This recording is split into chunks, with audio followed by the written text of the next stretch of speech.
it's time. It's time for me to break up with my emotional security seatbelt extender.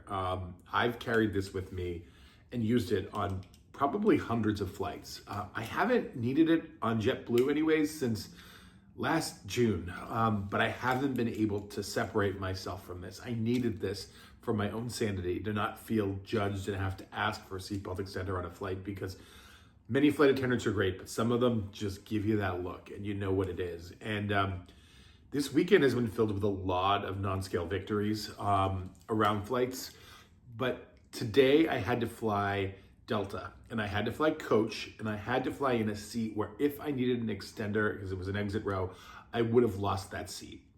And I can't tell you how anxious I got over this, to the point that I reached out to JT and Janine, who many of you know here on this TikTok space and this YouTube space, at 1 o'clock in the morning, freaking out about whether I would fit into this seat because I just couldn't get out of my head and I couldn't get to sleep.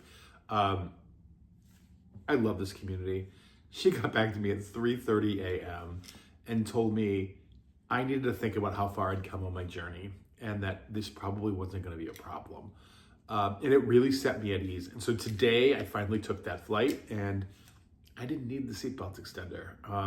In fact, I had about 3 inches of extra space. Check this out.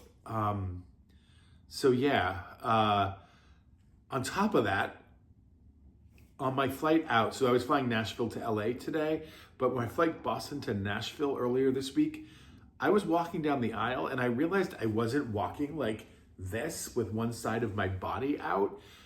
Yeah, I thought it was just JetBlue. I thought it was a wide aisle. I got on Delta. It was the same thing. In fact, there were 2 people in the aisle, and rather than do the typical thing where they like go way out of their way to like avoid being near me, they just sort of turned and I passed them. Now, granted, our butts passed each other and grazed, but still, like, people didn't give me that look. And if you're in a bigger body, you know that look. I didn't have to squeeze through the doors to the restroom.